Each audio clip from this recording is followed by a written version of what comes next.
pasada había yo dicho que íbamos a dar al revés, que creo que el lunes pasado, que fue primero una obra corta de Shostakovich, o relativamente corta, el concierto para cello, y luego la segunda y magnífica sinfonía de Sibelius, y lo quería invertir para hoy, pero la realidad es que yo creo que la Sinfonía Leningrado de Shostakovich es de esas obras que no deben, es como una sinfonía de Mahler, que no debe de ser por la dura, no solamente porque sí son largas definitivamente, pero no solo por eso, porque realmente yo creo que sobre todo, así como hay una sensación post-Shostakovich, también debe de haber, yo creo que aquí sí es indispensable y luego les voy a decir cómo lo interpreto. Pero yo diría que para oír a Shostakovich debe de ser obligatorio entender de qué trata la obra, porque es tan sarcástico, es tan inteligente, y él, por vivir en un sistema totalitario, bueno, y aparte una breve época sitiado en Leningrado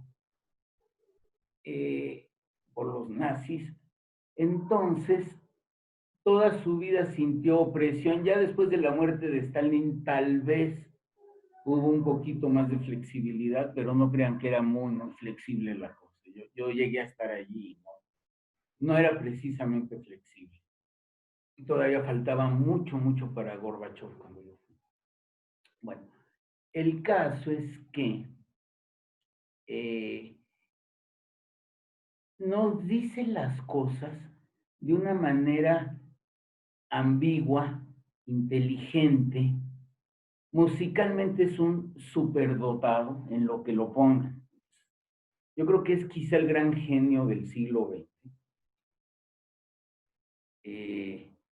Y esta sinfonía, yo sí creo que si todas las sinfonías de Shostakovich se merecen conocer de qué tratan, porque todas son, digamos que programáticas, nos hablan de algo. Lo maravilloso es que hay interpretaciones, inclusive interpretaciones encontradas.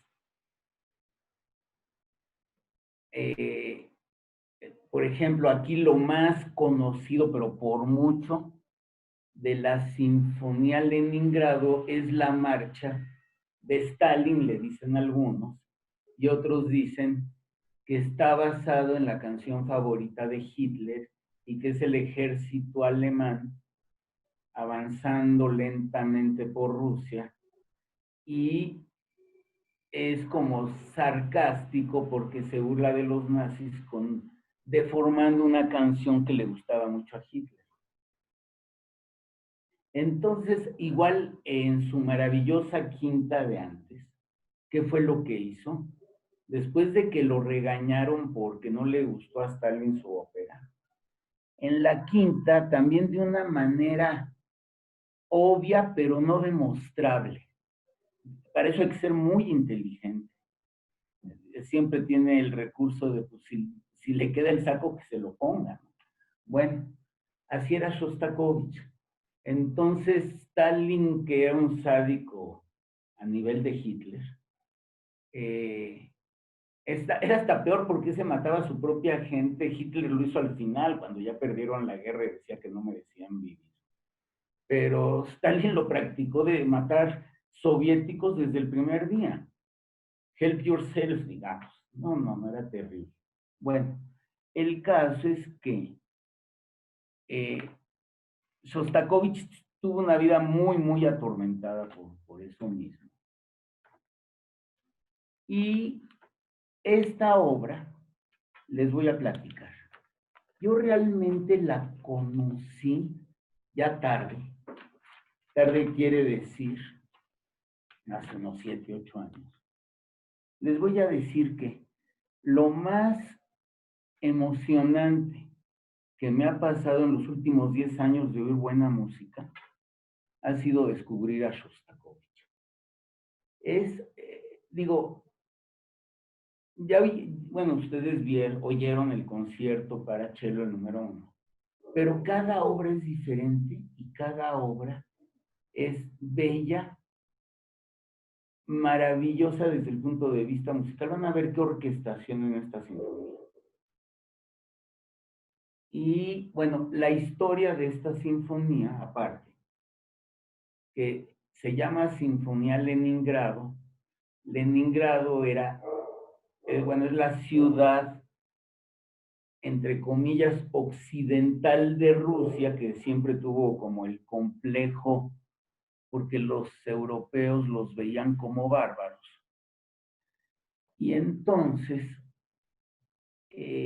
Pedro el Grande, para quitar eso, quiere como modernizar a Rusia, y entre otras cosas, maravillas que hizo, fue a Holanda a aprender a construir barcos y el comercio, y bueno, llevó la papa del Perú hasta Rusia y con eso evitó hambrunas y demás. Era realmente, claro, tenía que ser muy duro por obvias razones. Y funda una ciudad que es como la ciudad occidental de Rusia, que es San Petersburgo. Pero cuando llegan los bolcheviques le cambian el nombre a Leningrado. Eso toda la vida le dolió. Shostakovich, que era de esa ciudad, le dolió muchísimo el cambio de nombre. Porque pues es como una burla, una afrenta cambiarle el nombre a un lugar. Miren, en el año de 1941, que es un año terrible en el siglo XX, yo creo que es quizá un año de pura victoria nazi terrible y de consolidación, porque todavía van para adelante. Bueno, digamos que hasta el otoño, porque el 22 de junio de 41, traicionando el pacto de no agresión que habían firmado Hitler y Stalin, que eran enemigos ideológicos, y como que dos agujas no se pican, Shostakovich, como artista inteligente, que los artistas tienen algo de profetas, en la sexta sarcásticamente se burla del pacto de no agresión Berlín-Moscú, que se firma en agosto de 39, unos días antes de que se repartieran Polonia y Finlandia, y Stalin ocupara los países bálticos y otras cositas. Bueno, entonces, es más, cuando Hitler ataca a la Unión Soviética, sus generales y digamos, sus ministros, saben que es una locura. Goering siempre lo supo, dijo, nunca vamos a poder, pues estaba mucho más reciente que ahora la derrota de Napoleón, que fue terrorífica. En Rusia tenían el dicho, quizá hoy ya no fuera tan importante, pero en Rusia tenían el dicho que nadie podía con el general Invierno, pues sí. ¿Y qué creen? Pues que les pasa lo mismo a los nazis, porque nunca pueden, llegan a 40 kilómetros de Moscú, eso en el año 41, y luego ya en el año 43, 42, fines de 42 y en enero de 43 ya afortunadamente la guerra cambia de avance, ¿no? Es donde los paran en Stalingrado, nada que ver con Leningrado, están muy lejos, uno está en el Volga, y el burro de Hitler la atacó simplemente porque se llamaba Stalin.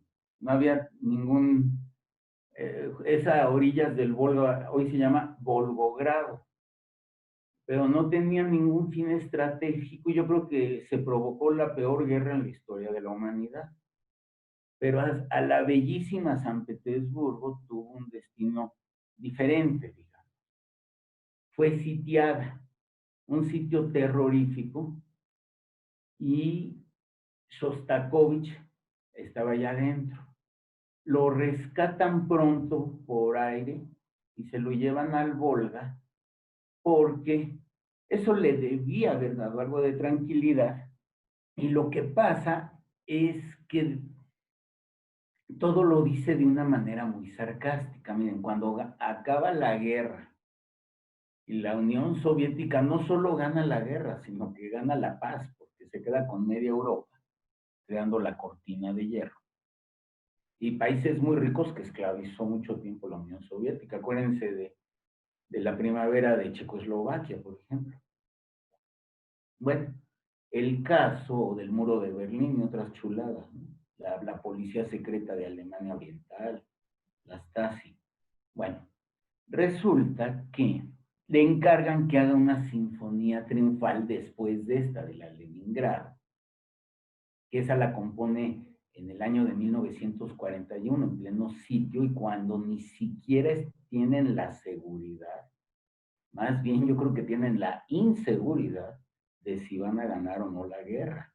Y si la pierden, esa fue una guerra de sobrevivencia, no fue un choque de civilizaciones, fue más que una guerra porque era de exterminio de ambas partes.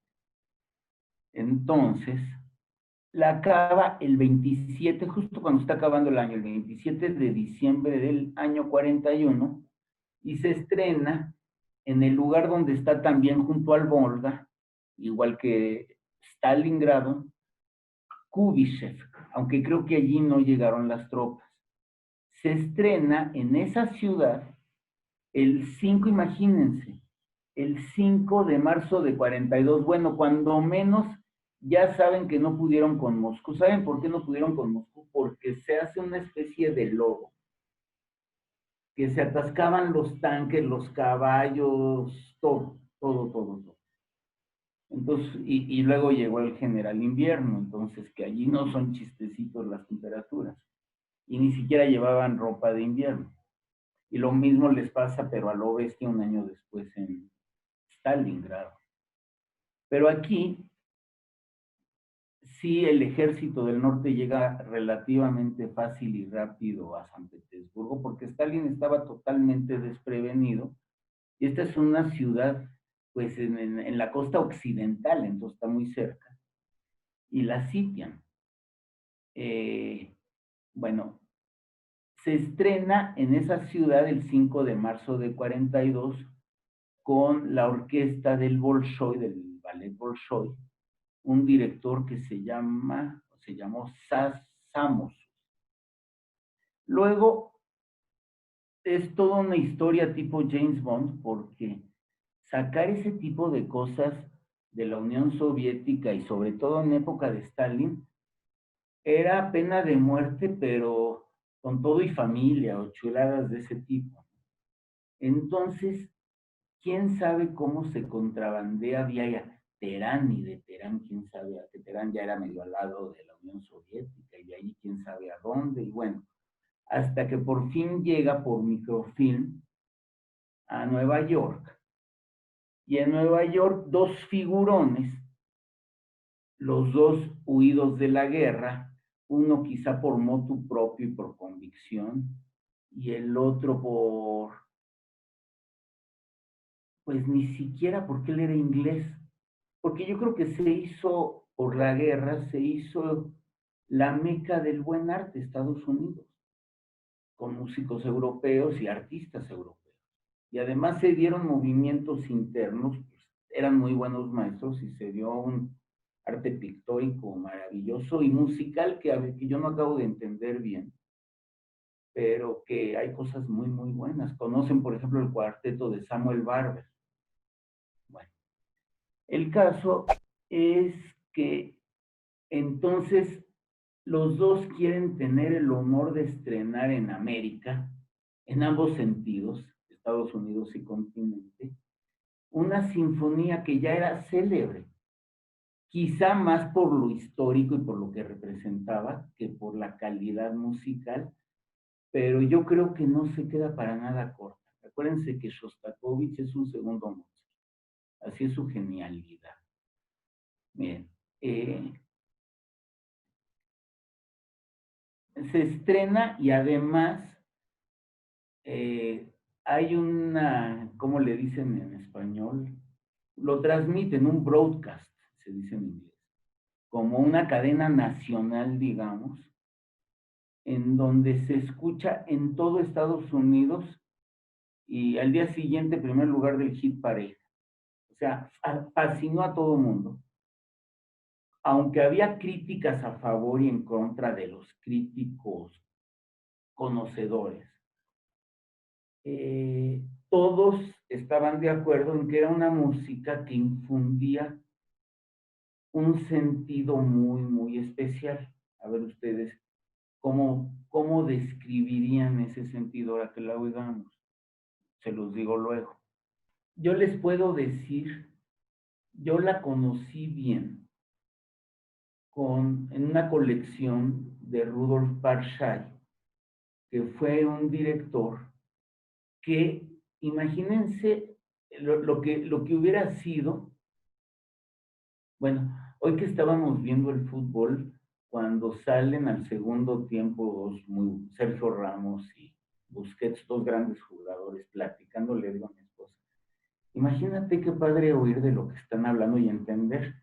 Imagínense lo que era un Rudolf Barschaiban, que es una interpretación fantástica, se las recomiendo, pero no voy a poner con él porque no está en YouTube, porque era yo lo tengo en CDs y en alguna ocasión les pondré algo de Shostakovich porque tengo todas las de Shostakovich, pero él discutía. Entonces imagínense discutir sus obras con Shostakovich, qué cosa. Bueno, eh, entonces les digo, se vuelve un hitazo y me entero ahorita que estaba leyendo sobre esto, que Bela Bartók hace una parodia de esta misma marcha del primer movimiento y ya me dieron ganas de ponérselo en su concierto para orquesta. Música muy interesante del siglo XX. Bueno, les decía, el tercer movimiento, y como venía traducido en mi versión esta de Bashai, si mal no recuerdo, ese movimiento o se llama, o quizás la literatura que dice que se refiere a los amigos perdidos, aunque aquí le ponen gastos del hogar, porque les digo, o sea, yo creo que no le gustaba a Stalin esos temas, no eran buenos para su publicidad. Luego, algunos dicen que esta marcha del primer movimiento es grotesca, y sí, dentro de todo, y eso es de por sí de Shostakovich, por ejemplo, en la segunda sinfonía, es de desolación, esa es la sensación que da. Son intencionales, o sea, cada quien interpreta la emoción como le parece, ¿no? Lo que para alguien es desolación, para otro es de otra manera. Pero el que lo sabe provocar, casi hasta con una grotesca facilidad de Shostakovich, o sea, nos hace hacia las vibras con mucha facilidad. O sea, porque además tiene armas musicales brutales. Y aparte, en su inteligencia se vuelve muy entretenido. Ahí está, aunque es tan ambiguo que se puede interpretar de dos maneras la marcha, pero no solo la marcha, los títulos. Miren, el primero se llama Guerra. Entonces, imagínense la batalla de Wellington de Beethoven, de hasta cañón, o la obertura 1812. No, la guerra de Shostakovich no va a ser así. Van a ver qué tipo de guerra va a ser. Va a ser, yo digo, un bolero de Ravel, pero muy superior para mi gusto. Con una marcha así muy fuerte al principio, pero con una ironía que es fantástica. El segundo movimiento, yo no sé en qué sentido lo diga, reminiscencias. Si son reminiscencias de un pan, pues son como migajitas, lo poquito que quedó de la buena vida preguerra, ¿no? O pre-Stalin, o pre-revolución rusa, no lo sabemos bien, ¿no? Entonces es como, entre comillas, el movimiento alegre. Ahora, el tercero, no sé, esta versión no la he oído adrede, pero yo les diría que hay una parte que son como unos lamentos en el cello, en la versión de Bashai, que yo les diría que es la música más dolorosa que he escuchado en mi vida, algo tremendo.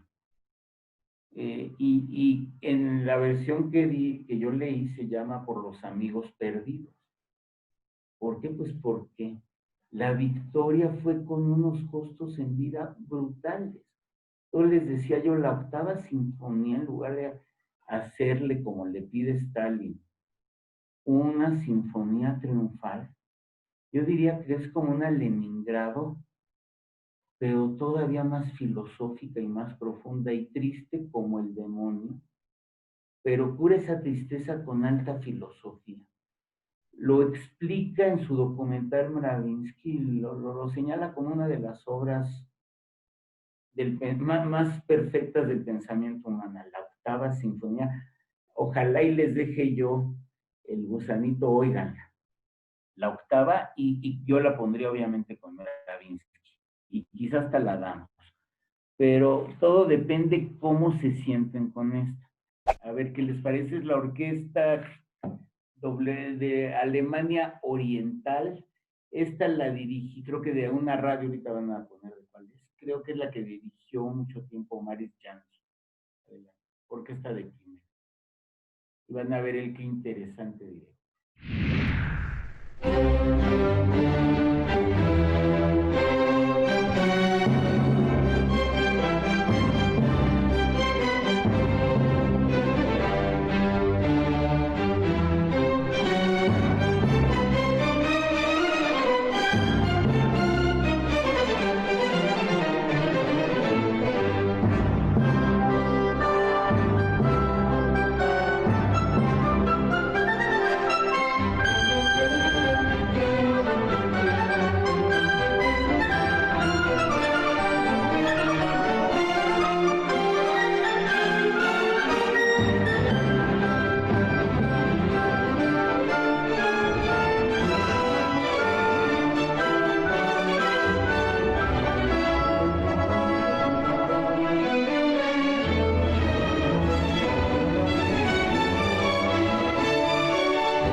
miren, la maravilla es que sí, Köln es Colonia, y es la orquesta de Colonia, es la parte occidental de Alemania. Miren, les platico, yo creo que independientemente que nos dice, digamos, literalmente lo que quiere decir, nos los dice en un sentido artístico maravilloso. Ahora, muchos momentos yo sentía que ya rayaba en la demencia, y bueno, imagínense lo que es un sitio como el de Leningrado, ¿quién no se vuelve loco? Es más, hay un ensayo de su primera sinfonía en la que Bernstein se enoja con unos jovencitos porque les dice, no debe de sonar bonito, eso es exactamente lo que no quiere Shostakovich, que no suene bonito. El sitio de Leningrado no era bonito. Oyeron el circo, ¿verdad? Que se oye. Luego el clarinete bajo es ese sonido como tan ruso que usa mucho Tchaikovsky. En partes hasta Bach me recuerda. Aquí en esta dirección de Bishkov, en el tercer movimiento, es más consolador que Barshay, que vivió la guerra con Shostakovich. Ellos están demasiado tocados por la guerra. A ratos les digo, la sentía demencial. No sentí, no identifiqué una disculpa el cambio entre el tercero y cuarto movimiento. Como decían en el documental, es tan ambiguo la victoria se siente hasta el mero final realmente. Pero la fuerza de la música y de la orquesta, eso me encantó. Y lo que ahora sí reconocí perfectamente bien, y después de la explicación que nunca lo había yo notado, son las frases de tan, tan, tarán, tan, de la obertura de Eichmann, son muy claras. Bueno, pues creo que fue diferente, es una experiencia muy fuerte. Eh, Inclusive Shostakovich quiere que sea pesado, porque además fue muy largo el sitio, duró, imagínense 3 años día tras día tras día de esas, digo, yo creo que es muy difícil de imaginar, pero al final hay un mensaje como tan humano, básicamente, no sé ni cómo describirlo, pero es muy humano, muy heroico, muy sarcástico, muy desesperado, pues como somos los humanos, por eso me gusta tanto Shostakovich.